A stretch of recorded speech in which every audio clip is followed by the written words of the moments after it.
তখনও গভীর ছিল। জঙ্গলের সবাই নিজ নিজ বাসায় আরাম করে ঘুমাচ্ছিল। ঠিক তখনই জঙ্গলের একটা মাত্র কুয়ো থেকে ভেসে আসতে থাকে অশরীরও সেই সুর। বড় মায়া মায়া লাগে গো তোমায় দেখিতে। বড় মায়া মায়া লাগে গো তোমায় দেখিতে।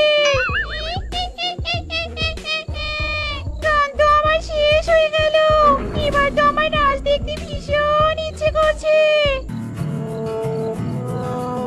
তাহলে তুমি এখন নাচো। চুপ হারামজাদা, আমি কি বলেছি যে আমার নাচতে ইচ্ছে করছে? না না, না তো। তাহলে আমি বলেছি আমার নাচ দেখতে ইচ্ছে করছে, তাই এখন তুই নাচবি আর আমি বসে বসে দেখবো। আমি না না না নাচবো? এটাও কি সহসা সম্ভব? হ্যাঁ, এটাও সম্ভব। তাই আর কথা না বাড়িয়ে চুপচাপ নাচতে শুরু কর। কিন্তু গান? আরে বেটা, গান বলার জন্য তো আমি আছি। চল শুরু করি এবার। তোমরা দেখো গো আসিয়া, পেঁচা নৃত্য করে থমকিয়া থমকিয়া। তোমরা দেখো গো আসিয়া, পেঁচা নৃত্য করে থমকিয়া থমকিয়া। পেতনি, আমি কি আর এমন নাদুস নুদুস শরীর নিয়ে নাচতে পারি বলো? এবারের মতো তুমি দয়া করে আমাকে থামতে বলো না গো। কাল না হয় আবার তোমাকে নেচে দেখাবো। আচ্ছা ঠিক আছে, যা থাম এবার। আর শোন, আমার এখন খুবই ঘুম পাচ্ছে। আমি এখন একটু আরাম করে ঘুমাবো। তুই ততক্ষণে আমার কাঁচা কচি মাংস খাওয়ার ব্যবস্থা কর যা।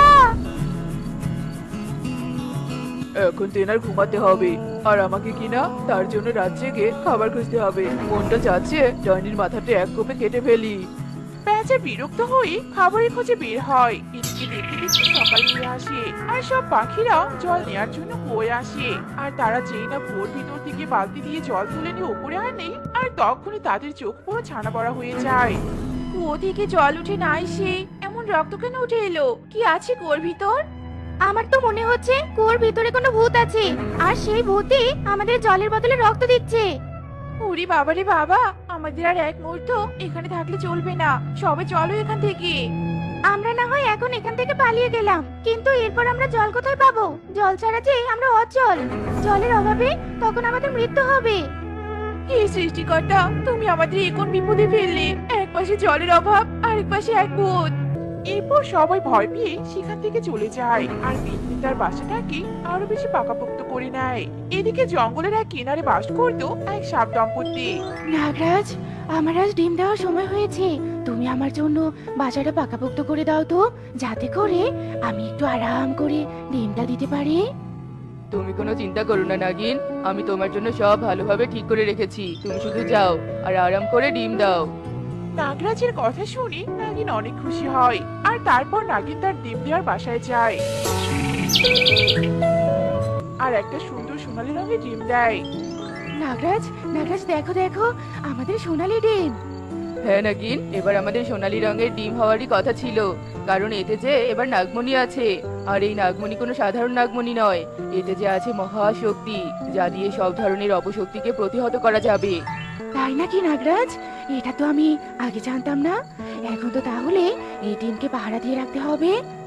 নাগ আর নাগিন তাদের ডিম নিয়ে মহা খুশি হয়, আর অনেক সাবধানে পাহারা দিতে থাকে। এভাবে দেখতে দেখতে রাত পেরিয়ে ভোর হয়ে আসে। এদিকে জঙ্গলের পাশে ছিল মানুষদের গ্রাম, আর সেই গ্রামে রামু আর রিমু নামে দুই বন্ধু বাস করত। তারা তন্ত্রমন্ত্র সাধনা করতে খুব বেশি পছন্দ করত। জানিস রে রিমু, আমি পঞ্জিকাতে পড়েছি যে সাপের একটা সোনালী ডিম আছে। সেটা আমাদের পাশের জঙ্গলেই সাপের পেট থেকে হবে, আর পঞ্জিকাতে দেওয়া সময় অনুযায়ী সেই ডিমের জন্ম হয়েছে। কিন্তু সেই সোনালী ডিম দিয়ে কি হবে শুনি? ডিম তো ডিমই, সেটা আবার কোনো কাজে আসে নাকি খাওয়া ছাড়া? আরে গাধা, যে ডিম খাওয়া যায় সেটার কথা কি আর কখনো পঞ্জিকাতে থাকে? তোকে যে আমি কোন আক্কেলে তন্ত্র সাধনায় নিলাম সেটাই তো বুঝতে পারছি না। হয়েছে, এত কথা না শুনিয়ে এবার সহজ বাংলায় আমাকে ভালোভাবে বুঝিয়ে দিত। শোন গাধা, ওই সোনালী ডিমে আছে অর্ধেক শক্তিশালী মণি। আমরা যদি ওই মণিকে আমাদের আয়ত্তে রাখতে পারি, তাহলে পুরো পৃথিবী আমাদের হাতের মুঠোয় চলে আসবে। তাহলে আর দেরি কিসে, চল এক্ষুনি দুজনে মিলে গিয়ে ডিমটাকে নিয়ে আসি। এরপর দুই বন্ধু মিলে গ্রাম থেকে বেরিয়ে জঙ্গলে চলে আসে, আর তারা খুঁজতে খুঁজতে সেই সাপের গুহার সামনে চলে আসে। এই রিমু দেখ, ওই তো সাপের ডিম। এবার শুধু নাগরাজ আর নাগরানি বাইরে বের হলেই আমাদের টোপটা ফেলতে হবে। নাগরাজ, আমাদের তো খাবারগুলো শেষ হয়ে গেছে, আমি আর বাইরে যেতে পারছি না।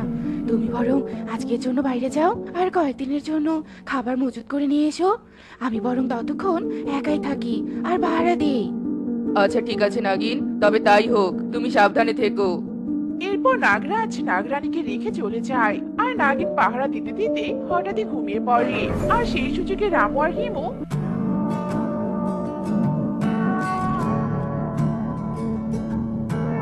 সোনালি ডিমটা চুরি করে নিয়ে সেখান থেকে গ্রামে ফিরে আসে।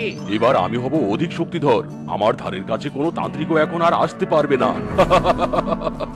রামু ডিম পেয়ে মহা খুশি হয়। এদিকে ততক্ষণে নাগরাজ গুহায় ফিরে আসে।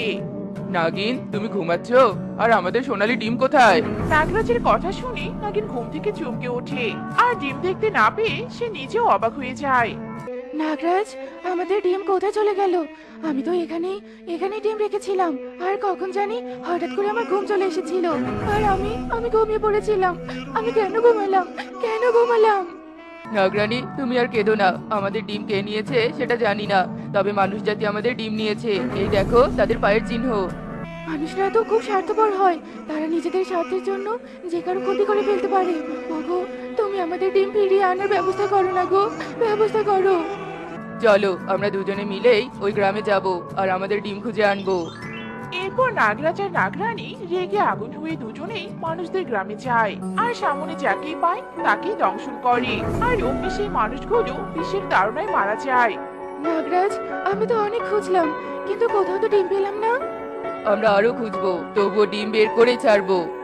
এরপর নাগরাজ আর নাগরানী মরিয়া হয়ে এদিক সেদিক তাদের ডিম খুঁজতে থাকে। এদিকে কুয়োর সেই পেতনি তাণ্ডব বাড়তেই থাকে। তুই আমাকে আর আমার পর্যাপ্ত খাবার এনে দিতে পারছিস না, এখন আমার নিজেকেই কষ্ট করে খাবার খুঁজতে বের হতে হবে। এই বলে পেতনি জঙ্গলে বেরিয়ে পড়ে আর বেরিয়ে তার মুখ দিয়ে আগুন ছুটতে থাকে। আর সেই আগুন যেখানে গিয়ে পড়ে সেখানে পুড়ে ছাই হতে থাকে। আমরা কোন অভিশাপের মধ্যে পড়ে গেলাম, আমাদের কেউ বাঁচাও।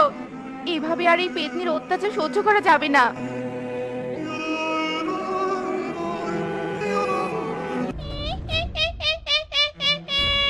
আজকের মতো আমার পেট শান্ত হয়েছে, এবার বরং গিয়ে একটু বিশ্রাম নিয়ে নেই। এই বাঁচা, আমাকে একটু পিঠে করে নিয়ে যা তো, আমার ডানা মেলে উড়তেও আলসেমি লাগছে।